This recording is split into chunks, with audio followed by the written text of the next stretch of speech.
Tudo bom? Para aqueles que não se lembram ou não me conhecem, eu sou o Rafa Reis. E hoje, a gente tem um vídeo um pouquinho mais numanais, a gente tem um vídeo um pouquinho mais tranquilo que eu vou falar sobre, na verdade, as influências que fazem Rafa Reis, por assim dizer. A minha ideia com esse vídeo é só contar um pouquinho pra vocês mesmo das influências, das coisas que eu... um pouco das coisas que, tipo, o que eu consumi, o que eu aprendi pra montar muito do meu gosto e dos meus conhecimentos sobre narrativa e sobre criação de mundo.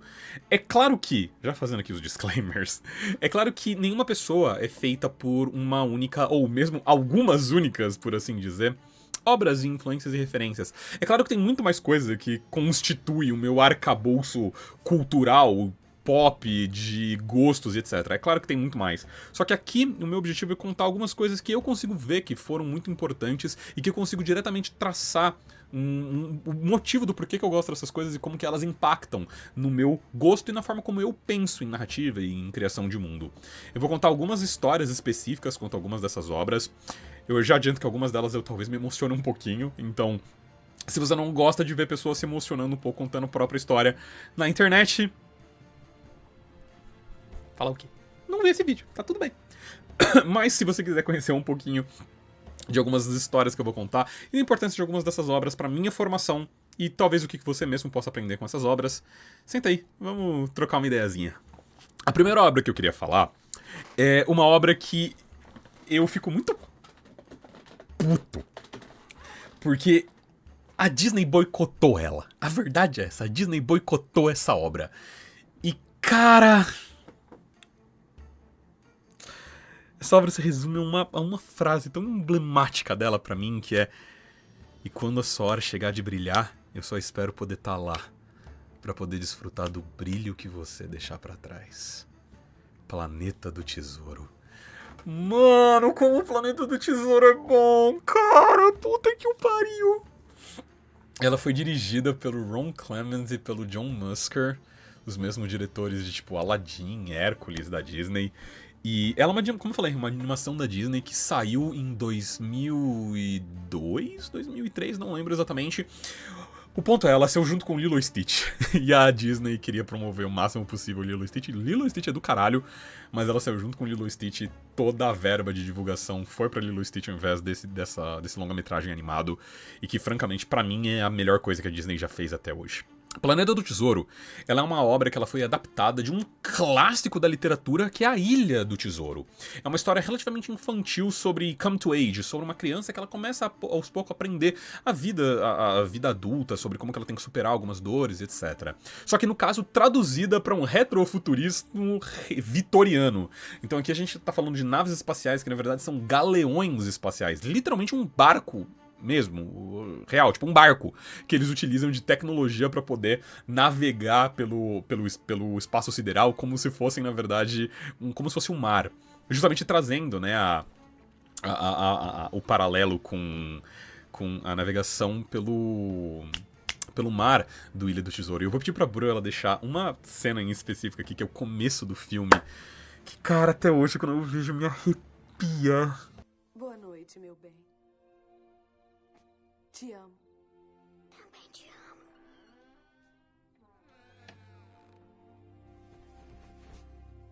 Há noites em que os ventos do etéreo, tão convidativos em sua promessa de voo e liberdade, enchem o espírito de alegria.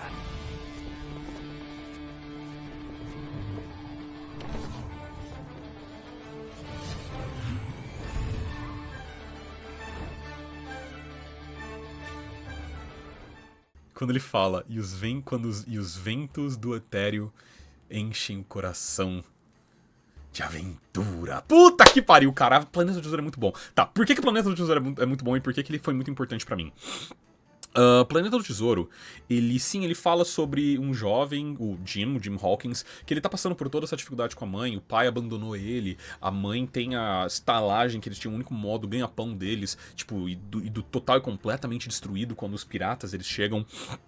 E ele encontra um mapa do tesouro que vai levar para um planeta que é onde o pirata Nathaniel Flint, ele escondeu o butim de 1000 galáxias, como eles falam.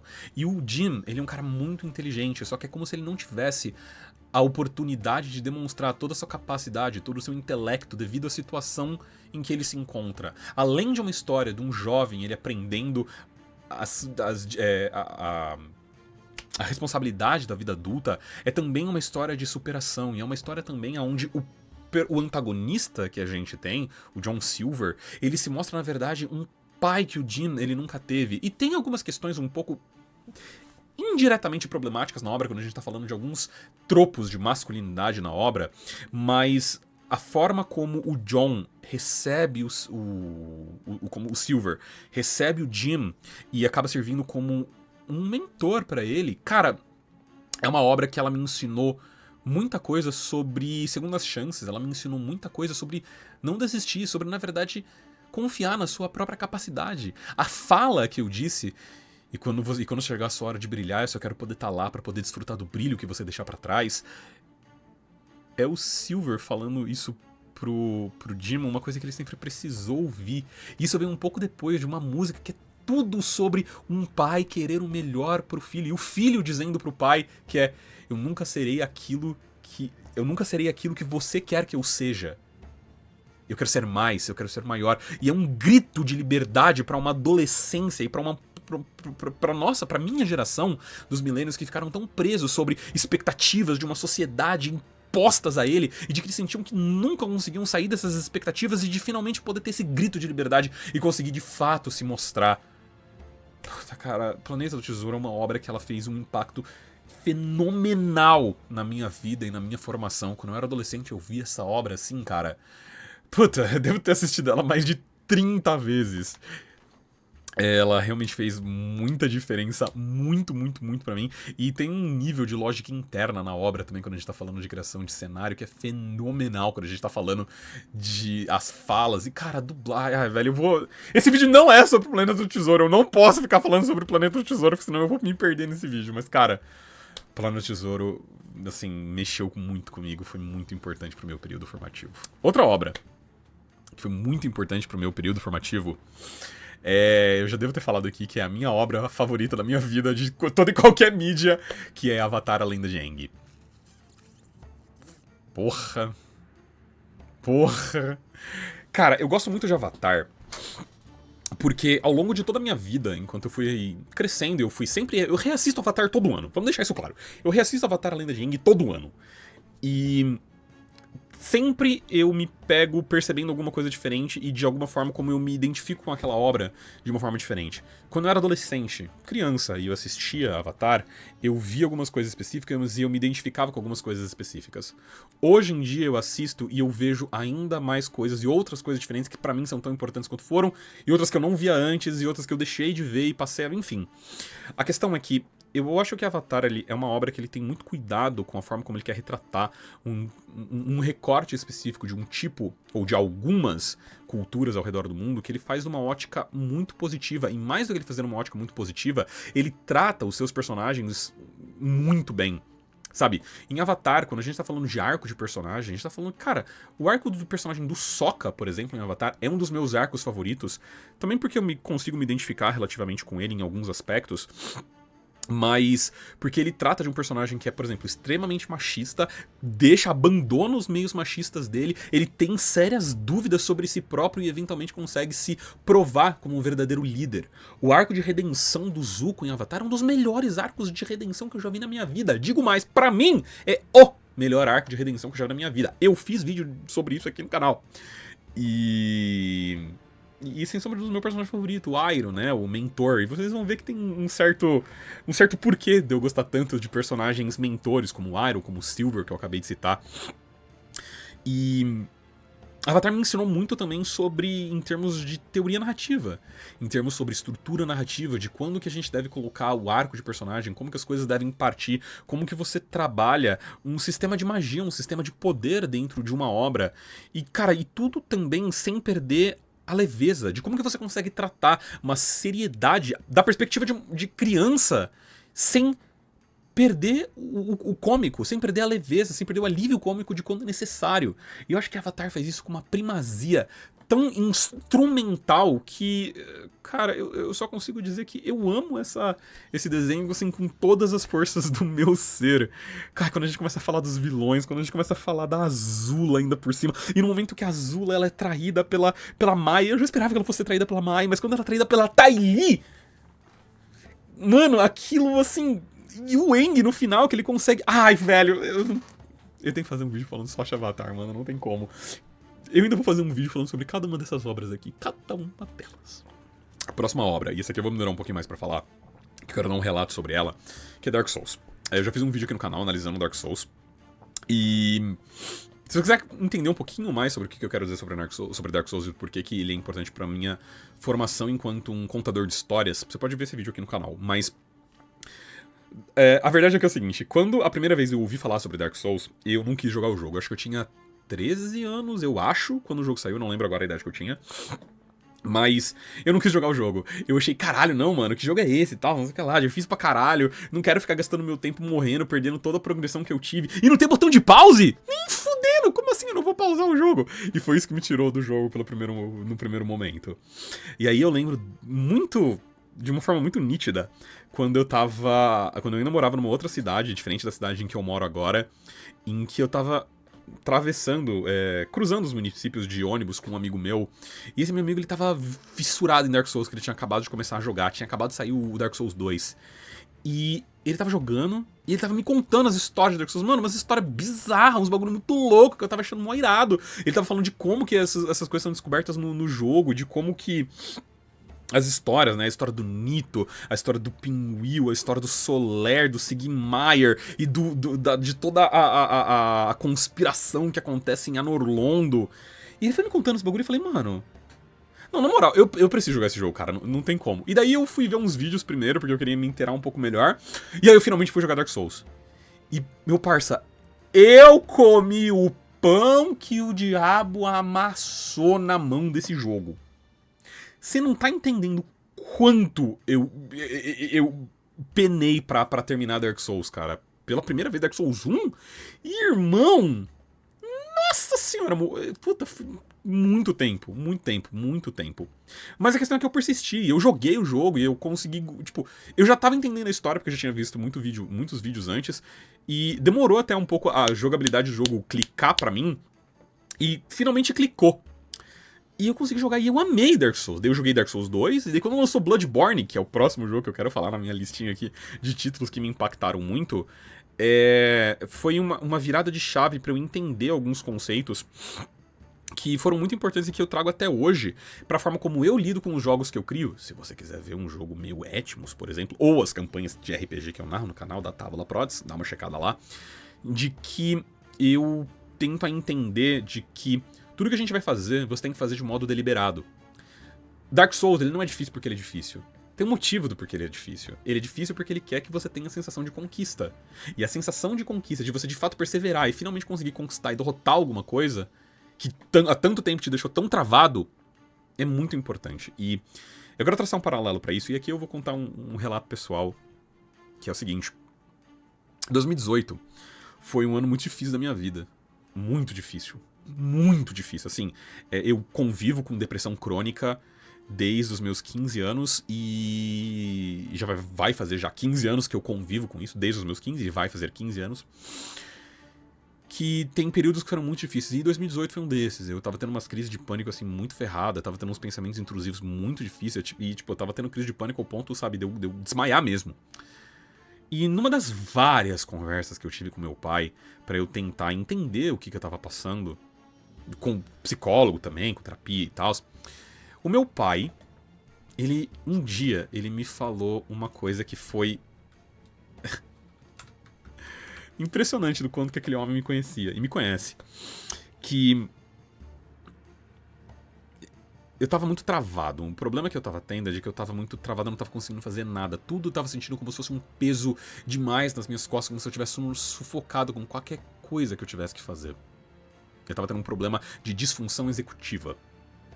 E meu pai, ele chegou pra mim e falou, Rafa, porque Eu vejo você lidando com os seus problemas na sua vida, com as suas dificuldades e com o que você enfrenta de uma forma, assim, que não tá te ajudando, filho. Você precisa encontrar uma forma de você conseguir lidar com os seus próprios problemas. E por que você não faz que nem você faz quando você joga aquele seu jogo?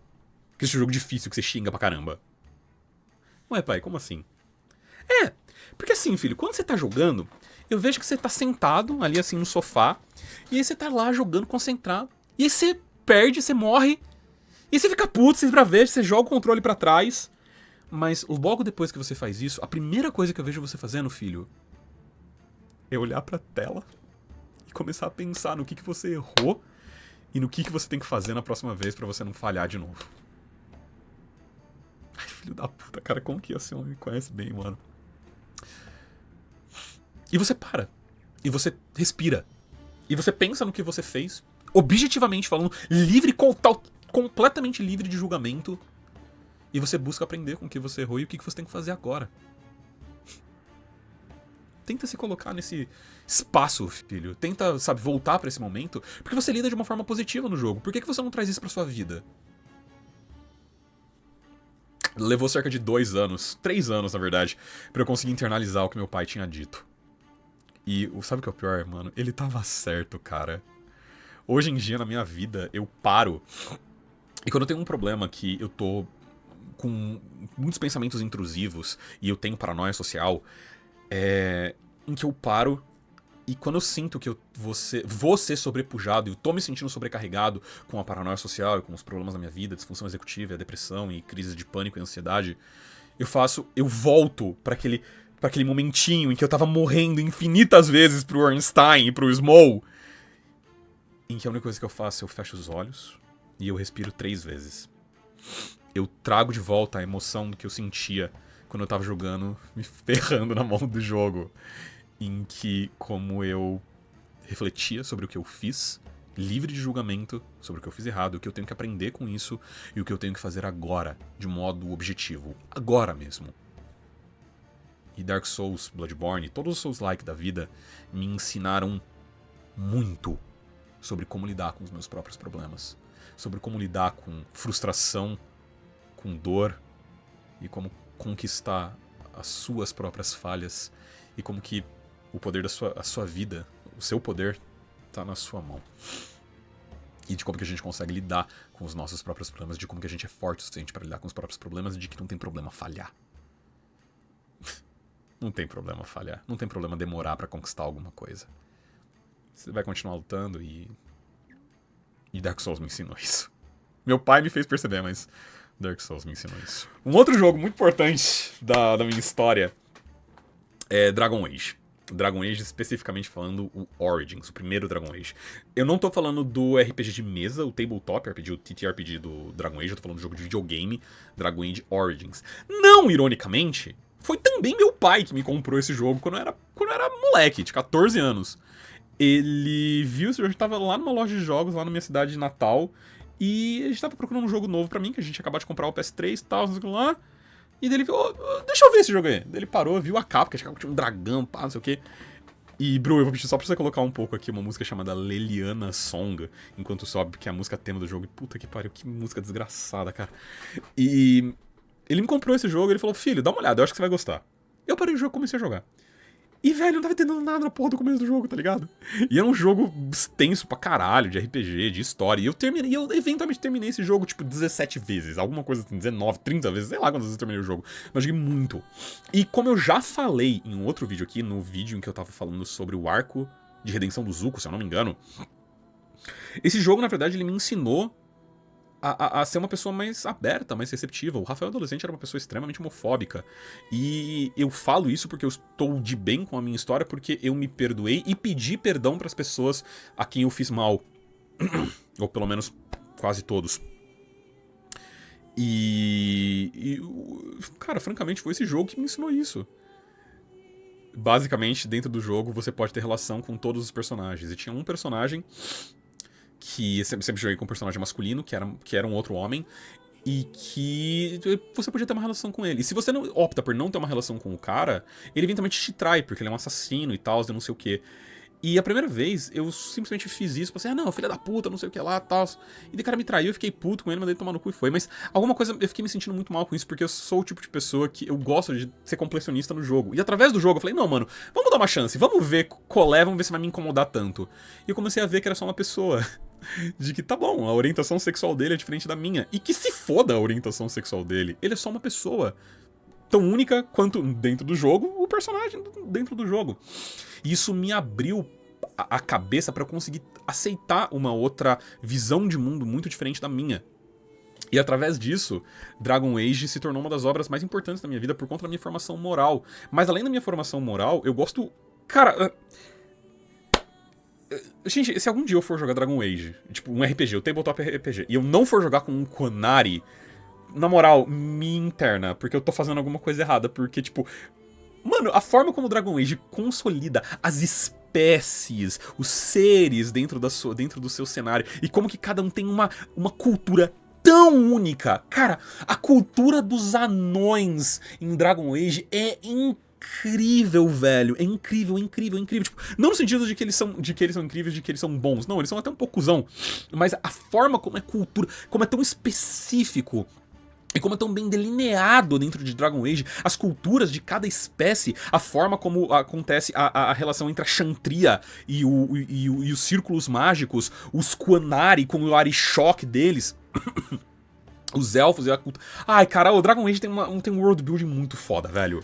A próxima obra que eu quero citar é Sandman, do Gaiman.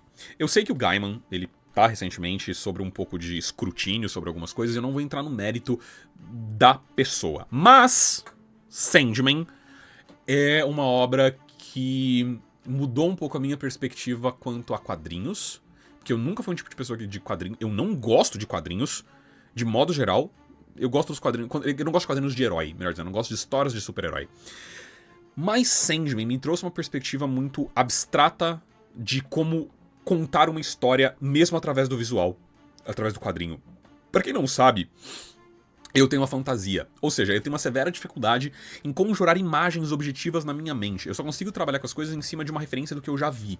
E Sandman é uma obra extremamente abstrata e efêmera. Eles fazem representações ali dentro da obra, do quadrinho, da HQ, que às vezes você tenta entender visualmente o que tá acontecendo, não faz muito sentido.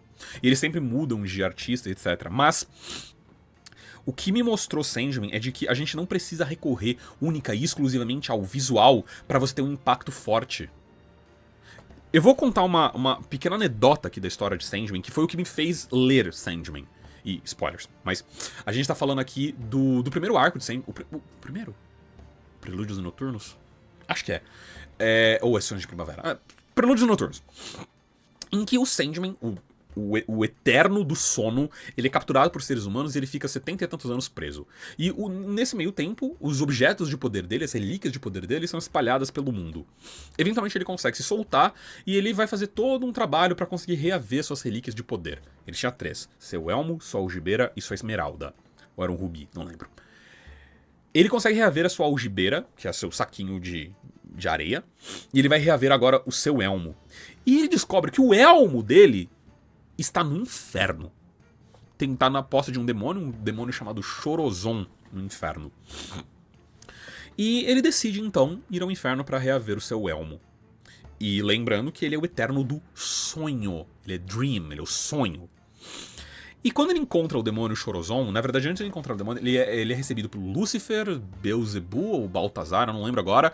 Ele é recebido por 3 grandes demônios, um deles incluindo Lúcifer. E para que eles dão a permissão para que Sonho atravesse pelo inferno para poder reaver o elmo. E ele encontra o demônio, o Chorozon, e desafia ele para poder reaver o elmo. E o Chorozon, ele vira e fala, não, pode crer, não sei o que lá, porque eu sou foda, porque eu sou isso, não sei o que aquilo, você quer ser o elmo, você vai tretar comigo. E ele seja feira. Ah, não, beleza, então eles vão cair na porrada e ele vai recuperar o elmo. Não. O desafio que ele dá, na verdade, é um desafio de palavras. É um jogo em que uma pessoa tem que falar uma palavra, um conceito, e a outra pessoa tem que falar um outro conceito que destrua o conceito anterior. E eles partem de falar, eu sou uma cobra, eu sou um caçador que caça a cobra, eu sou um predador que caça o caçador, eu sou a morte, eu sou um vírus necrófago que come a presa, eu sou não sei o que lá, e vai escalando. Até que chega um ponto em que o Sandman, ele fala, eu sou uma estrela, eu sou a vida, eu sou o que abarca e que recebe, eu sou o criador da vida multicósmica. Choronzon responde, eu sou a antivida, eu sou a entropia, eu sou o fim de todas as coisas. E você, sonho, o que você é? Achando que venceu. E o Sandman responde, eu sou a esperança. O Choronzon, sem palavras nenhuma, rende-se e ele entrega o elmo de volta pro Sandman, pro sonho. Ele vai reencontrar com o Lúcifer pra agradecer o Lúcifer por ter deixado ele atravessar os seus domínios. E o Lúcifer vira pra ele e fala, ué, eu deixei você entrar, mas quem disse que eu vou deixar você sair? Você tá aqui, você tá fraco, você não tá com todos os seus poderes. O que me impede agora de simplesmente acabar com você? Impedir você de voltar pra sua terra e eu conquistar os seus domínios, Sandman. Me diga, que poder tem sonho no inferno? E o Sandman responde, tem hostes de demônios ao redor deles. E ele responde, você tem razão, Lúcifer, talvez eu não tenha poder aqui no inferno. Mas dizer que sonho não há poder no inferno? Diga-me, Lúcifer, e todos aqueles aqui presentes. Que poder teria o inferno se aqueles aqui prisioneiros não pudessem sonhar com o paraíso? Ele desce. A galera abre caminho pra ele. E ele vai embora sem derramar uma gota de sangue. Parça! O que essa obra ela me ensinou é de que a gente consegue criar coisas muito fortes e muito intensas sem necessariamente recorrer à violência. Veja como isso torna tão forte a obra, é tão forte, é tão visceral, é tão potente isso, só com as palavras que foram faladas. E eu poderia te contar isso, exatamente como eu tô te contando agora, sem precisar recorrer ao visual. E a força e o impacto do que está sendo contado ainda mantém lá. Então, Sandman foi uma das obras que me trouxe muito um certo, digamos assim, orgulho até na minha condição de fantasia, para eu conseguir explorar palavras e o peso que uma palavra ela pode ter sem necessariamente recorrer ao visual, sem necessariamente recorrer à porrada, efetivamente falando, sabe? E sempre me ensinou muito a ver conflito dessa forma, de que a resolução de conflito nem sempre precisa ser pras vias de fato. Ok, saindo de Sandman e vamos entrar um pouquinho na literatura brasileira. Eu quero falar de Batalha do Apocalipse, do Eduardo Spor. E, gente, assim, sendo muito sincero com vocês, por muitos anos da minha vida eu detestei literatura brasileira. Sim, muitos anos da minha vida eu... Era literatura brasileira, eu ficava, não, foda-se. Não, no Brasil não tem literatura boa, isso e aquilo, vou fazer o quê? Mano, eu vou ficar lendo Machado de Assis é bom pra caralho, tá? Vou deixar isso claro, mas eu não gosto. Traumas de adolescência e infância que eles forçavam a gente a ler. A única coisa boa que eu li do Machado, na minha... Fala, isso é foda, né? A única coisa boa do Machado. Não. A única coisa que eu gostei de ter lido no Machado de Assis até hoje é um conto dele chamado A Igreja do Diabo. Vale muito a pena. Mas eu nunca gostei muito de literatura brasileira. Até que eu ganhei uma cópia, capa dura, antecipada do Batalha do Apocalipse. O que aconteceu é que quando o Eduardo Spor, ele publicou lá pelo Jovem Nerd, etc. E daí depois ele fazer uma publicação em mais massa pela editora Verus, o meu pai na época, ele tava se relacionando com a editora do Eduardo Spor na época. E ela me deu de presente a versão capa dura do livro. Irmão, eu tava lendo Guerra dos Tronos na época. Eu tava lendo Game of Thrones, tá ligado? Eu tava lendo Canção de Gelo e Fogo.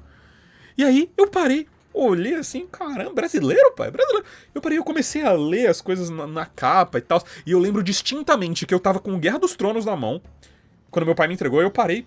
Peguei assim o Batalha do Apocalipse. Virei, comecei a ler umas coisinhas. Peguei o Guerra dos Tronos, coloquei de lado e abri o Batalha do Apocalipse pra começar a ler. Enquanto eu ainda tava lendo, acho que o livro 2 do Game of Thrones. E, mano, me cativou muito. Muito, muito, muito, muito.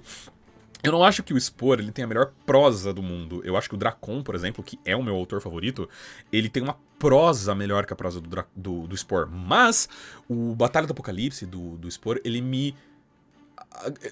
A bem da verdade, a grande importância é que ele me fez ter orgulho de mim e dos meus pares no país em que eu vivo. Depois do Spore, por conta dele, eu fui ler André Bianco, depois dele eu fui ler Leonel Caldela, depois dele eu fui ler o Dracon, e eu fui apresentado a obras fantásticas. E a forma como o Spore ele consegue recontextualizar um conceito histórico, porque ele tá falando sobre mitologia cristã e ressignificando mitologia cristã pra poder fazer uma obra de aventura e de magia, é fantástico. E o final, spoilers total, completos pra obra do Spore do Batalha do Apocalipse aqui, mas quando o Ablon, ele gira novamente a roda do tempo, eu falei, porra, mano, que final perfeito, cara. É perfeito o final, é perfeito, perfeito, perfeito. E a forma como ele lida também com a ação é muito interessante no livro dele. E como eu falei, o Batalha do Apocalipse ele não é a coisa mais importante pra minha formação enquanto técnica, mas ela é muito importante pra me abrir e expandir os horizontes. Eu convido a todo mundo a ler a Batalha do Apocalipse, porque é muito bom, cara. Eu recomendo também que leiam Os Filhos do Éden, que é meio que, entre muitas aspas, a continuação do Batalha do Apocalipse. É ao mesmo tempo, né, mas é no mesmo cenário. E, puta, cara, a Batalha do Apocalipse é muito bom. Mas, falando ainda em literatura brasileira, vamos falar agora sim do meu autor favorito, que é o meu querido Rafael Dracon.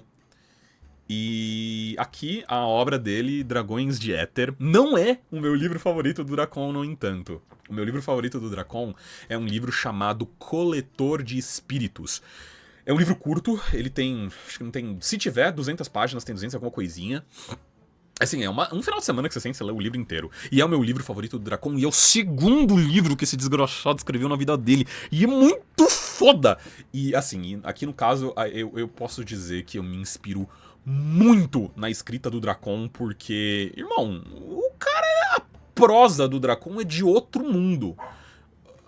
Não, sério, a prosa do Dracon, eu nunca vi ninguém que consegue escrever, efetivamente falando, a prosa dele, que nem ele, cara. Ele é muito foda na prosa. Ele tem alguns problemas de ritmo em alguns dos livros dele, ele tem alguns problemas com os personagens, alguns personagens são um pouco superficiais, na minha percepção, mas, mano, o maluco é muito foda, velho. A estrutura de história dele, mano, a forma como ele escreve, eu li, eu caí pra trás, velho, quando a primeira vez eu li o Dragões de Éter. Daí o Dragões de Éter, eu li o Espíritos de Gelo, daí eu li o Coletor de Espírito, daí eu li Fios de Prata, e mano, eu devorei toda a obra dele. Eu só não devorei o Legado Ranger, porque é uma história tokusatsu, e eu particularmente não gosto de tokusatsu, só por isso. Mas, mano, o Dracon, ele é foda. E, abrindo o coraçãozinho, tem um relato sobre o Dracon, especificamente falando. Eu não sou uma pessoa de idolatrias, tá ligado? E eu não idolatro o Dracon, mas eu tenho muito respeito por ele. Lembra que eu falei que em 2018 eu tava num momento muito difícil da minha vida? Pois é. Teve um dia, no começo de 2018, que a Laura, minha esposa, ela me chama na sala falando: Rafa, tem uma surpresa pra você. O que foi? Ela me abre um e-mail que ela tinha mandado pro Rafael Dracon, contando sobre mim e sobre as dificuldades que eu tinha vivido, que eu tava vivendo, e de que um dos maiores sonhos da minha vida era escrever, era ser escritor. E o Dracon, ele tem uma história muito complicada também, de muita dor, né, de muita luta. E ele respondeu a porra do e-mail, cara. Ele respondeu falando, né, um pouco e tal, não sei o que lá, mandando um vídeo dele contando a história dele como escritor. E eu já tinha visto aquele vídeo, mas ele responder foi bastante diferente, e me ajudou na época. Mas sabe o que mais ajudou? Foi quando na Comic Con daquele ano, ela mandou uma mensagem nas redes sociais dele, não lembro em qual, falando: Rafael, não sei se você lembra de mim, eu entrei em contato com você pelo e-mail e tal, sei lá. Eu vi que você vai estar na Comic Con e eu vou estar lá com o meu namorado, na época namorado, hoje esposo. E se você puder, a gente se pudesse encontrar só pra gente dar um abraço. E eu lembro que a gente tava esperando ele, que ele foi assistir um filme que ia estrear lá. E ele falou pra gente esperar ele numa saída tal do painel. Só que a saída tal do painel, a saída A ou B, não lembro, ela tava fechada. E ninguém tava saindo por lá.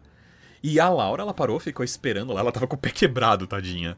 Ela ficou esperando lá naquela saída, enquanto eu fui pra outra saída onde tava todo mundo saindo, pra ver se eu encontrava ele. E eu não tava procurando por ele, eu tava procurando pela esposa dele, pela Carolina Munhoz, porque ela é uma, tipo, loira. E eu tava procurando, mano, o Dracon eu não vou achar, mas eu vou achar a cabeça loira da Munhoz e eu vou saber que ele tá com ela. E eu vi os dois. E, cara, ele tava com uma preocupação de encontrar com a gente, porque ele tinha combinado, ele sabia da história que tinha contado, da dificuldade que eu tava vivendo, e ele fez um carinho de encontrar com a gente, mano. E ele me falou duas coisas naquele dia que eu nunca vou esquecer. Nunca. Primeiro que ele deu alguns conselhos de modo geral, né? Assinou os livros e tal. E ele falou duas coisas. A primeira delas que ele falou foi: Rafa, meu xará, você já conseguiu a coisa mais importante na minha concepção pra você conseguir superar qualquer dificuldade na sua vida. Que é um parceiro que te ama. Porra, cara. Quando ele falou isso, mano... Ai, velho, olha só, até agora, só de lembrar disso. E ele tá certo. Até hoje eu tô com a Laura. E não pelo que ela fez, mas não pelo ato específico, mas a importância que ela tem na minha vida de sempre estar junto, e a parceria que a gente mostra um pro outro, e que é a mesma parceria que ele mostra pra com a parceira dele. E quando no livro 4 do Dragões de Éter, ele mostra o amor entre dois personagens específicos, entre o Axel e a Maria Hanson, e que eles têm um filho, e que o filho é o fruto da honra do amor deles, e que eles chamam o filho de Avalon, e a filha dele se chama Avalon. Ai, caralho, mano, eu lendo o livro eu me debulhei em lágrimas de um jeito que puta que me pariu. Mas a segunda coisa que ele me falou foi quando ele tava indo embora, que foi o último conselho que ele me deu. Ele falou: Rafa, você quer ser escritor? Não para de escrever. Não para de escrever. E ele falou assim, firme, quase grosso. E ele foi indo embora, apontando o dedo pra trás, como se ele estivesse apontando o dedo na minha cara, falando alto. Foda-se quem estivesse ouvindo. Não para de escrever, não para de escrever, não para de escrever.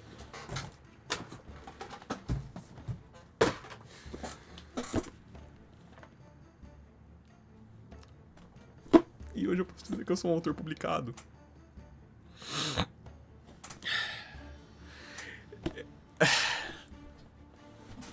Eu não parei. Eu continuei estudando, continuei aprendendo, continuei escrevendo. E eu posso dizer que isso mudou a minha vida. Parece besta, né? É tão engraçado falar isso, mas, cara, foi um conselho que ele me deu. E daí, conforme eu fui vivendo a minha vida, é claro que não foi apenas isso. Mas... essa interação com o Dracon, ela foi muito significativa. E se o Dracon algum dia ele ver esse vídeo, eu espero que você saiba que você mudou minha vida, cara. Puta que pariu, e como? Continuando. Ficando ainda em literatura, uma outra obra literária, na verdade, primeiro pelo filme, e daí depois por um outro livro, que talvez tenha algumas pessoas que não gostem, mas é a obra do Dan Brown, do Código da Vinci. As únicas coisas que eu li do Dan Brown foi da obra, da série, que ele fala do protagonista dele, do Robert Langdon. Ou seja, Código da Vinci... Deixa eu ver se eu consigo lembrar de todos. Código da Vinci, Anjos e Demônios... O Segredo... O Segredo? Não é o Segredo. O Símbolo Secreto, Inferno e A Origem. E o Código da Vinci foi um filme que eu gostei muito. E se qualquer um de vocês conhece minimamente as coisas que eu narro na Távola Prodes, ou que eu escrevo, ou que eu falo, etc., vocês vão logo descobrir que eu gosto muito de mistério. Eu gosto dessa parada de ter que descobrir alguma coisa. E Código da Vinci foi o que me trouxe muito pra isso. Claro que tem um dos meus atores favoritos no filme, que é o Ian McKellen. Que, caralho, mano, o Ian McKellen é muito foda. E a forma como é feito o mistério e o gosto dele por plot twists, como ele coloca os plot twists na história dele, me trouxe muito esse gosto por mistério. E eu vi o filme do Código da Vinci N vezes, pra caralho. E não é a minha obra favorita dele. A minha obra favorita dele, na verdade, é o livro Inferno. E eu tô falando do livro, porque o filme é uma merda. Mas o livro Inferno, porra, cara, é muito foda. É muito foda, por causa da forma como ele consolida o mistério. E tem um plot twist extremamente corajoso, que não é covarde, que nem o final covarde do filme. Ah, cara, Inferno é muito bom. Não, mano, Inferno é muito bom. Inferno é muito bom. Eu vou te contar o porquê que ele tá bom. Eu tô me empolgando, gente, esse vídeo vai ficar mais longo do que eu queria, Bru, desculpa. Que é o seguinte, dentro da obra Inferno, o Langdon, né, o protagonista, ele é um simbologista, na verdade, que de vez em quando ele é chamado e ele se mete numas confusão por causa que tem uns cara maluco que fica deixando um símbolo pra trás, que mata as pessoas, não sei o quê. E ele é chamado pra tentar se envolver nisso. Modo geral, a obra de Inferno vai se tratar ao redor de um cientista que ele acaba se matando e ele deixa uma espécie de bomba, na verdade, que na verdade é um vírus que ele vai espalhar quando essa bomba romper, e que a ideia desse vírus é de que ele ia matar, ou matar não, mas ele ia de cuidar da superpopulação mundial, porque o planeta Terra, e isso é um fato real, o planeta Terra ele já está superpopulado para além do que os nossos recursos naturais conseguem fornecer e conseguem sustentar toda a população mundial. E aí a questão era de que ele ia lidar com essa superpopulação com metade das pessoas do planeta. Obviamente terrível, né, cara? A gente tá falando de genocídio. E aí história vem, história vem, história vem, história vem, história vai. No final do filme, o Langdon encontra a porra da bomba e eles conseguem impedir a bomba de explodir e de espalhar esse vírus mortal. No livro, eles encontram a bomba. E ela já tinha explodido. E o vírus já tinha sido espalhado e contaminado 50% da população. Já fazia uma semana que isso tinha acontecido. Só que ninguém morreu. What the fuck? Epílogo. O centro... A OMS descobre, ao analisar o vírus, de que aquele vírus, ele não era um vírus mortal. Ele não ia matar 50% das pessoas. Não. Ele deixava 50% das pessoas estéreis. Ele impediria 50% da população de ter filho, logo impedindo a propagação e o aumento vertiginoso e exponencial da espécie. Efetivamente falando, ganhando anos e anos e anos para que as pessoas conseguissem encontrar uma forma de estender a espécie humana. Olha como é corajoso. Olha como esse final é corajoso. Por quê? Porque o vilão na história, ele venceu. O vilão venceu! Ele fez o plano dele, ele espalhou o vírus. Só que o vírus não é o que você esperava. Não é o final trágico que você esperava. Mano, que twist, cara. Puta que me pariu. E a forma como ele constrói o mistério. O Dan Brown, ele é muito bom nisso. Ele é formulaico? Ele é formulaico pra caralho. Quando você lê um livro do Langdon, você sabe todos os outros. É formulaico. Mas se não é bom, eu não sei o que é. Porra, vai tomar no cu. Eu adoro as coisas do Dan Brown. Próximo livro. E de novo eu volto pro meu pai, cara. Irmão, meu pai ele fez um esforço incomensurável pra me fazer gostar de leitura. Incomensurável. Ele me entregou muito livro. E me entregou muito livro pra eu tentar, pra me fazer gostar de ler. Eu tenho a coleção inteira dos mangás de Dragon Ball, do Dragon Ball ao Z aqui em casa, por causa dele. Ele me comprava livros quando eu era criança do Capitão Cueca pra eu ler, porque eu pedia, era engraçado e tal, mas nunca consegui de fato me pegar em um livro que eu queria ler constantemente o tempo inteiro. Até que ele me comprou uma série chamada Deutora Quest. E Deutora Quest me pegou, cuzão. É um livro assim, são livros curtíssimos, muito pequenininhos. Vou até pegar um deles aqui pra mostrar pra vocês. Cadê? Aqui. Eu quase derrubei os Funko Pop aqui de casa. Calma, família. Esse aqui é o livro 1 de Deutora Quest, As Florestas do Silêncio. Ó como ele é curtinho. Olha como ele é curtinho. E ele é muito gostosinho de ler. Ele é um livro de... Ele é infanto-juvenil. Pra não dizer quase infanto. Mas é uma aventura bem gostosinha. Tem um tipo de escrita muito leve. E o ponto que eu quero dizer é... De novo, Deutora Quest não impactou na minha técnica de escrita. Mas ela impactou no meu gosto. Porque meu pai ele encontrou uma forma de me trazer pro mundo da literatura. E como que uma porta de entrada... pra literatura, ela é tão importante por causa que também trouxe muito do meu gosto por histórias medievais e histórias de alta fantasia. E Deutora Quest foi o que me trouxe essencialmente pra esse mundo todo, e por isso que ele é tão importante pra mim. Depois de Deutora, eu quero falar da minha obra literária favorita. Mais que as obras do Dracon, tá? O Dracon é meu autor favorito, mas da minha obra literária favorita é As Crônicas do Matador do Rei, O Nome do Vento e O Temor do Sábio. E era pra ter o Portas de Pedra se o desgraçado do Rothfuss escrevesse. Crônica do Matador do Rei, O Nome do Vento e O Temor do Sábio. por Patrick Rothfuss. E, cara, se você tá procurando uma desgraça de uma obra de alta fantasia com um sistema flexível e outro sistema rígido de magia na mesma obra pra você ler, com personagens interessantíssimos, arcos de personagem fenomenais, personagens cinzentos, personagens que erram, seres fantásticos. Mano, tem tudo! Caralho, velho, o Nome do Vento é muito bom, cara! Não, sério. O Nome do Vento é a minha obra literária favorita. Temor do Sábio, segundo livro, é a minha obra literária favorita, mas eu tô falando assim da obra, de modo geral, o Kingkiller Chronicles. Mano, As Crônicas do Matador do Rei é muito bom. E assim, em termos de criação de mundo, é fenomenal. E eu vou além, cara. Desculpa quem gosta, eu gosto pra caralho também, mas o Rothfuss é melhor que o Tolkien. Ah, não, mano. O Tolkien ele faz um bagulho que o Rothfuss ele tomou a maestria, que é o lirismo e a poesia dentro da própria obra.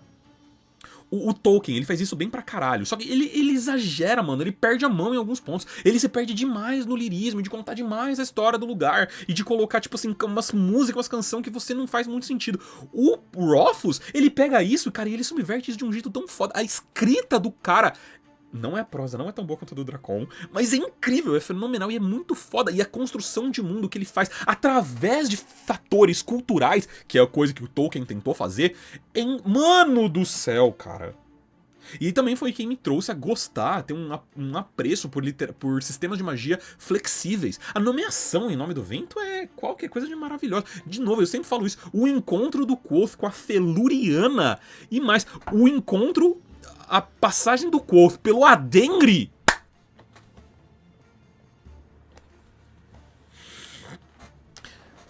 Pra galera que leu O Temor do Sábio, eu vou deixar uma teoria aqui que eu já vou deixar registrado pra todo mundo. Eu vou deixar registrado pra todo mundo. Que quem não leu não vai entender porra nenhuma, mas quem leu vai entender. Tá ligado a porra do baú? Que tá embaixo da cama do Quoth? Que ele para e aponta, fala o nome da madeira, fala o nome do Edro e tenta quebrar. E ele fala, quebra, desgraçado, não sei o que, a porra toda. O nome dele tá lá dentro, tá preso, e é por isso que o Quoth não consegue usar nomeação do presente. Deixa a minha teoria. Eu tô deixando registrado na minha, é isso aí. Vocês não entenderam, é nóis.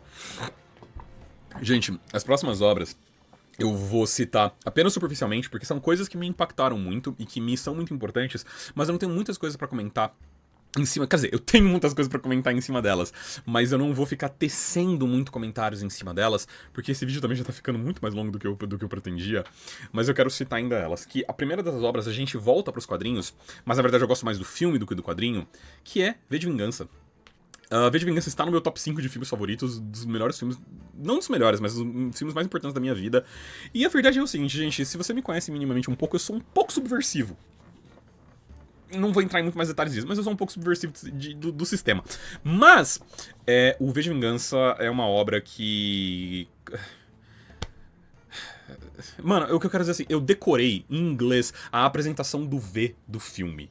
Tá, eu sei ela decoradinha, bonitinha, em inglês, certinha, inteiro. Vou lá, Rambo, vou revelando veteran, cast ficaros nesbo, victim and villain, but if it's a fate, this visage no mirror veneer of vanity, the vesture of the dogs properly now vacant vanity. However, the Vlados station of a background fixation stands before how... Você entendeu? Eu sei inteirinho essa desgraça. Eu poderia continuar, eu só falei rápido porque eu queria me exibir aqui, entendeu? Mas eu gosto muito da forma como dentro da obra do V de Vingança eles conseguem concatenar as ideias anarquistas, francamente, e eu não sou anarquista, do V de Vingança, e eles conseguem traduzir isso em rebeldia, em contra o governo, e eles conseguem fazer uma história de revolução que, mano, é idealista pra caralho, mas ela é muito boa, cara. E a forma como ele consegue concatenar foreshadowing e motif, mano, V de Vingança é foda pra caralho. Eu gosto mais do filme. Outra obra que... eu não vou dizer que ela é boa, mas que eu gosto pra caralho. E ela tem momentos muito bons, que é Piratas do Caribe. Só até o 3, tá? Pérola Negra, o Dead Man's Chest, o Baú da Morte e o No Fim do Mundo. Cara, os 3 primeiros filmes do Piratas do Caribe, eles são fenomenais. Eu adoro, porque é uma história de aventura tão genuína. Isso, tipo assim, e a aventura pela aventura. É tão genuíno. E o Hans Zimmer, cara... Velho. Cara, é muito bom, velho. Mano, Piratas do Caribe é muito bom. E isso dá pra ver num gosto de histórias de pirata que eu tenho, porque eu de fato gosto muito. E isso não veio a público ainda, mas a Bru, ela sabe. E editora, pode colocar aqui na tela. A história de piratas que eu escrevi é repleta de Piratas do Caribe o tempo inteiro, né? Enfim, eu deixei aí pra vocês que eu tenho uma história de piratas escrita que um dia, quem sabe, eu publico ela. Mas eu gosto muito de Piratas do Caribe, cara. Não tá no gibi o quanto que eu gosto de Piratas do Caribe. Vou falar de agora um outro filme. Que esse filme talvez um pouco mais desconhecido, que ele é com... Assim, ele tem ele tem atores muito famosos dentro do filme. Cara, ele tem a Charlize Theron, ele tem o Robert De Niro e ele tem o Cuba Gooding Jr. Cuba Gooding Jr. a gente sabe que tem uma pessoa cheia de problemas, mas enfim. Que é Homens de Honra.